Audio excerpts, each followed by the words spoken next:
Teman-teman, Bapak-Saudara yang dikasihi Tuhan, Mazmur 133 ayat yang pertama sesuai dengan tema yang ada di spanduk di belakang saya. Kita akan baca secara bersama-sama Mazmur 133. Saya terlebih dahulu membaca dalam bahasa Batak. Nanti dalam bahasa Indonesia kita baca secara bersama-sama. Kede anak sian sigala. Ida mana lengganai doho sonanai mau tubuhmu sabun bulan akarna marhaha marami. Kita baca dalam bahasa Indonesia 3-4. Sungguh alangkah baiknya dan indahnya apabila saudara-saudara berdiam bersama denganku. Ayat 2, seperti minyak yang berharga di atas kepala meleleh ke janggut harum turun ke leher tuannya, seperti embun gunung Hermon yang turun ke atas gunung Sion, sebab bersama Tuhan memerintahkan berkat kehidupan untuk selama-lamanya. Jadi nanti saya meminta berharap jangan mereka meninggalkan hidup berharga dunia ini harus tumbuh. Keju tidak asik, tidak terjaga. Apalagi lagi ini terobos, kelompok ini pembungkus. Ada lagi kata roda, katakan coba, ada yang roda tak ada rumah, berjaga jaga. Betok ada orang yang lobi, pakai sawat perumahan ini, sawat itu dipakai jaga, kalau ada yang bawa Tupperware, nanti jatah saya dulu. Tapi syaratnya harus Tupperware, tidak boleh plastik. Saya anti plastik, ya. Boleh bawa Tupperware, nanti jatah saya dulu. Saya sedang mengurangi itu kok. Anggota ada yang memang pengurangan, hanya ikan tadi. Jadi semua orang seperti itu. Setiap kita harus menyadari ketika kita berkumpul, bukan tidak mungkin akan ada bibit-bibit persoalan perpecahan.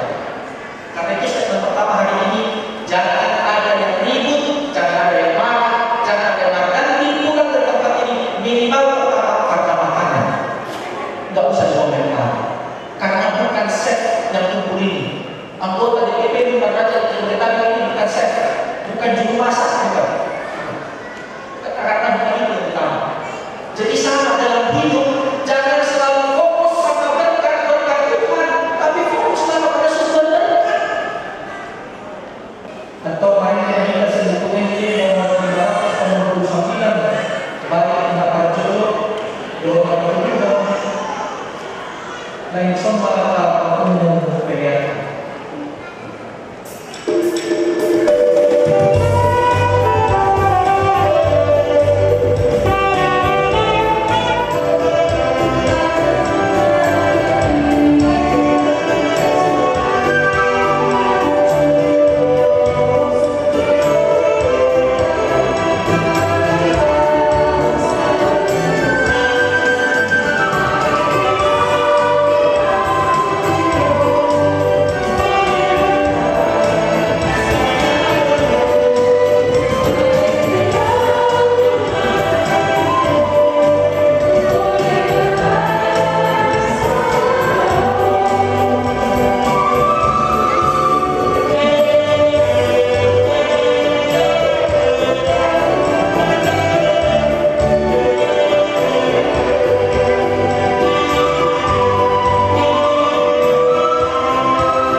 Bersuara